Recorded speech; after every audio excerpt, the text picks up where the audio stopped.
এটা হলো প্রচণ্ড ঘনবসতিপূর্ণ এবং প্রচণ্ড মানুষের চাপ। দিনের বেলায়, বিকালে তো খুবই কঠিন অবস্থা হয়ে যায়।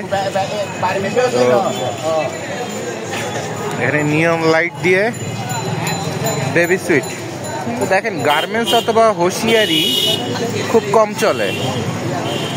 গার্মেন্টস অথবা দেখেন এই যে সামনে, এটা হচ্ছে গুলজার টাওয়ার, ওটা মতি টাওয়ার চট্টগ্রামের, এটা হচ্ছে চকবাজার। ঠিক আছে,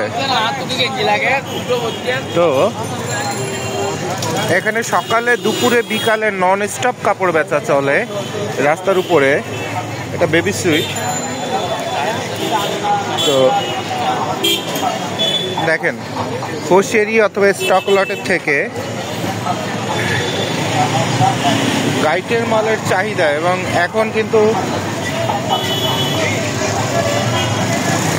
এখন কিন্তু অনেক রাত।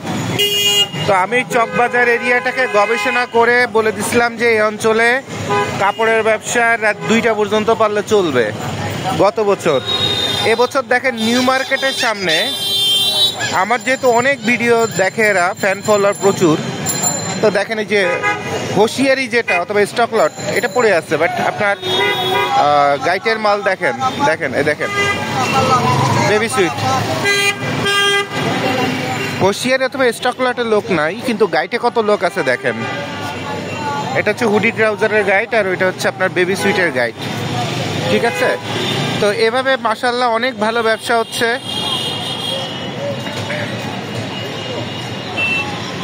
যে গাইটের সোয়েটারে দেখেন, রাত এখন প্রায় 12টা, এখনো দেখেন। গত বছর ভিডিও করে দিছি, দেখায় দিছি চট্টগ্রামে যারা হকারি মাল বিক্রি করেন তারা কোন জায়গাটায় মাল বিক্রি করলে বেশি মাল সেল হবে এবং কাস্টমারের অভাব হবে না। এবছর দেখেন আল্লাহর ইচ্ছায় জায়গা মতো মানুষ চলে আসছে।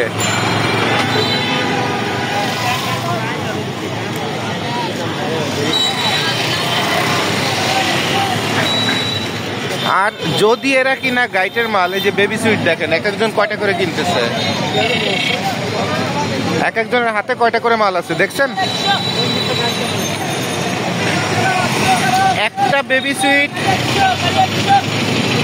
আয়রন টায়রন কোনো কিছু ছাড়া খালি 100 করে বিক্রি করছে, যেখানে কেনা দাম মাত্র 36 টাকা।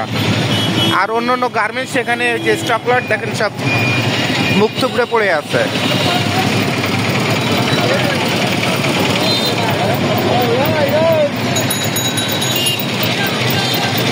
এটা হলো চট্টগ্রাম মেডিকেলের রোড, আর এটা হচ্ছে বহদ্দারহাটের রোড, আর এটা হচ্ছে চকবাজার। তাহলে বলছিলাম যে সোয়েটার আইটেম থেকে বেবি সুইট আগে নেন। এবার একটা গবেষণা খুব মন দিয়ে দেখেন। উনি সোয়েটার নিল, মেয়েরা যেখানে দাঁড়ায় সেখানে না দাঁড়ায় বাজারের মধ্যে দাঁড়াইছে। উনার ভ্যানটা যদি মেয়েদের কোচিং সেন্টার, স্কুল যেখানে, ওখানে হতো, তাহলে এই মালটা 2 দিনে ক্লোজ হয়ে যাইতো। আর বাজারের মধ্যে কি বিক্রি হয়? বাজারের মধ্যে বিক্রি হয় জ্যাকেট, বেবি সুইট, এইগুলা। যার কারণে যে উনিও যে টাকার মাল নিছে, ইনিও প্রায় সেম টাকার মাল নিছে। বাট ইনার এখানে খইয়ের মতো মানুষ, মানে একদিনে বেবি সুইট একটা শেষ।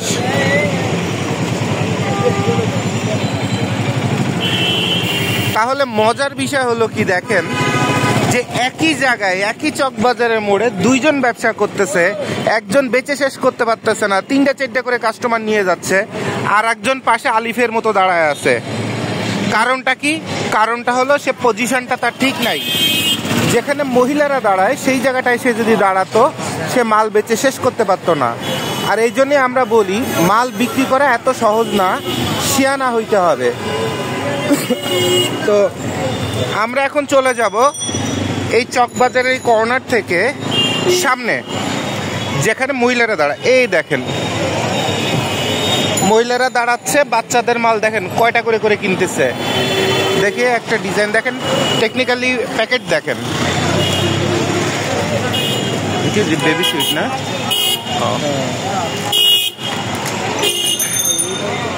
দেখছেন ভিডিওর মধ্যে প্যাকেটটা দেখছেন, আমি যেখানে হাত দিছি সেই বরাবর উপরে প্যাকেট ভরে কিনে নিয়ে গেছে একজন মানুষ তার বাচ্চার জন্য, হয় 4-5টা কিনছে। তো একটা বেবি সুইট শেষ হতে তো সর্বোচ্চ 2 দিন, সর্বোচ্চ 2 দিন। আর এরপরেই চকবাজারে মেয়েরা দাঁড়া হচ্ছে কেয়ারি প্লাজার ওইদিকে, মানে আমার বাসার সামনে, ঠিক আছে? তাহলে ওই যে সোয়েটার আলা, ওই সোয়েটার আলা যদি ওই পাশে বিক্রি করতো, মাল বেচে শেষ করতে পারতো না। কিন্তু সে আছে রং পজিশনে, এ একজন যেমন খালি ঘুরেই বেড়াবে, কাস্টমার পাইতো না। একবার ওই মাথায় যাবে, একবার ওই মাথায় আসবে, ঠিক আছে? তো সেল হচ্ছে একটা বিশাল পলিসির বিষয়, বিশাল মজার বিষয়।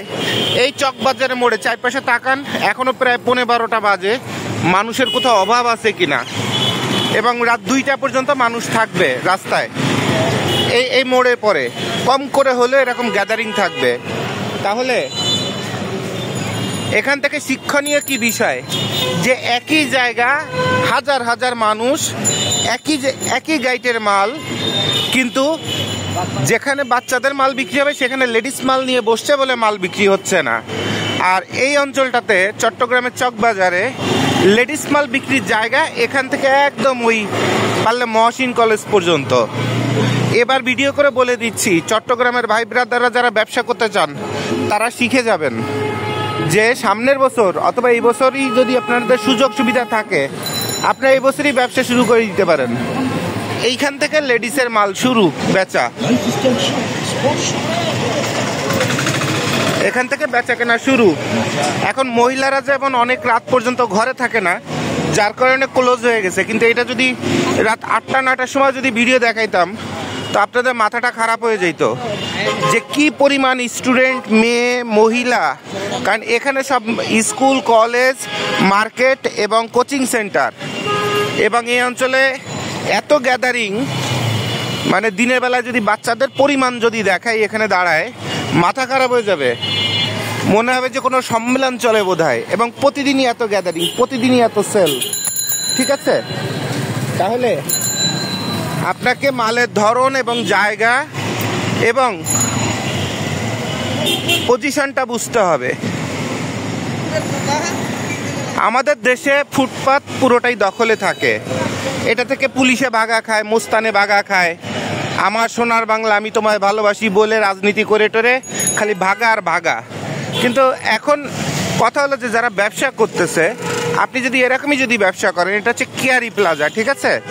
একদম কেয়ারি প্লাজা শেষ মাথা পর্যন্ত, আর ওইদিকে আপনার ওই চিটাং প্যারেড গ্রাউন্ডের মাঠ পর্যন্ত ভ্যানের অভাব নাই, এবং এই অঞ্চলে মাল বেচে শেষ করা যায় না। আবার এই মার্কেটের নিচে ওই যে মাল সব গোডাউন করে রাখে, দেখেন রাতের বেলায় নিরাপদে রাখে, আর বিকালের থেকে শুরু হয়, আর এখন তখন সকাল থেকেই শুরু হয়ে যায়।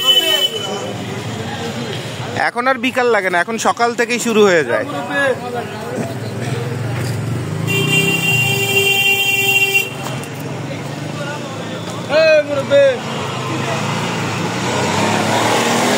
তো এভাবে একদম রাস্তার শেষ পর্যন্ত বালি আর্কেড আছে সামনে, আর একটা শপিং মল নতুন, ওই পর্যন্ত আপনার মাল বেচাকেনা নিয়ে কোনো প্রবলেম নাই। এবং সারাদিনে কম করলে 5 লক্ষ স্টুডেন্ট, গার্ডিয়ান এই রাস্তা দিয়ে প্রতিদিন চলাচল করে, প্রতিদিন। তাহলে আশা করি আপনারা বুঝতে পারছেন যে একই জায়গায় কি কারণে মাল বেশি বেচা হয়, কি কারণে কোনো কাস্টমারই খুঁজে পাওয়া যায় না। তো পলিসি একটা গুরুত্বপূর্ণ বিষয়, পলিসি করে বিজনেস করলে লস নাই, ঠিক আছে? তো চট্টগ্রামের মোস্ট পপুলার একটা জায়গা যার নাম হচ্ছে চকবাজার। আমি আছি এখন কেয়ারি প্লাজার নিচে, ঠিক আছে? Keari Elysium shopping mall. তো এখান থেকে আপনাদের আমি শিখাই দিলাম যে ব্যবসা আসলে কিভাবে করতে হয়, ব্যবসা কিভাবে জন্ম নেয় একটা শহরে। খালি এই রাস্তার মাথায় যে ডান দিকে যদি দাঁড়ান, একটা মালও সারাদিনে বেচা হবে না, পারলে সারা মাসে বেচা হবে না। আর ঠিক এই পজিশনটাই যদি দাঁড়ান, তাহলে প্রতিদিন কম করলে 5,000 থেকে 10,000 টাকার মাল বেচা কেনা আছে। তাহলে এইখানে যদি দাঁড়াইতে যদি আপনার 50 টাকা বেশি খরচ হয়, সমস্যা নাই তো। পার ডে যদি 5,000 কামাই হয়, 50 টাকা 100 টাকা বাড়াই দিতে সমস্যা আছে? সমস্যা নাই তো। তো আপনার ওই 50 টাকার জন্য, ওরে বাবা 50 টাকা বেশি দিতে হবে, তাহলে এই জায়গা বসবো না, একটু সাইডে বসি, আর পরে বসে বসে মাছি মারবেন। তো ওই কথাটা একদিন বলছিলাম যে ব্যবসা করতে কলিজা বড় হওয়া লাগে। ঠিক আছে? তো আমার এই মোবাইলটাতে আবার ভিডিও করার সময় ক্যামেরা উল্টানো যায় না, আগের স্যামসাংটা যেমন যেত এটাতে যায় না। তো যাই হোক, আমি মোবাইল ঘুরাই দিলাম, দেখালাম আপনাদের যে বাস্তবতা কি, ব্যবসার গবেষণা কি, এবং ঠান্ডা মাথায় কিভাবে খেলা খেলতে হয়। ব্যবসা সবাইকে দিয়ে হয় না। অনেকে চিন্তা করে আমার রাশিতে নাই, অনেকে চিন্তা করে পীরের দোয়া লাগবে, তাবিজ লাগবে। এইগুলো কিছু না। বেসিক্যালি আপনার এই ব্রেনটা থাকতে হবে আর চোখ থাকতে হবে, যে চোখে সব কিছু ধরা পড়ে। ওকে, এরপরে ইনশাল্লাহ ব্যবসা হবে। তো ঠান্ডা মাথায় আপনার এলাকায় কোথায় কি মাল বেচা হবে, কেন বেচা হচ্ছে, কোন জায়গাটায় মহিলারা যাচ্ছে, কোন জায়গাটায় বাচ্চারা যাচ্ছে, কোন জায়গায় বয়স্করা যাচ্ছে, কোন জায়গায় অ্যাডাল্ট যারা বয়েজ গার্লস তারা যাচ্ছে শপিংয়ের জন্য, ঘুরে বেড়ানোর জন্য না, ঠিক সেই পজিশনটায় ঢুকে পড়েন, পড়ে মাল বেচা শুরু করেন। দেখবেন টাকা গুনে শেষ করতে পারবেন না। মানুষের টাকার অভাব নেই, শুধুমাত্র জুবায়েদ ভাই ছাড়া। একদম গ্যারান্টি দিয়ে বলে দিলাম। ঠিক আছে? আল্লাহ হাফেজ।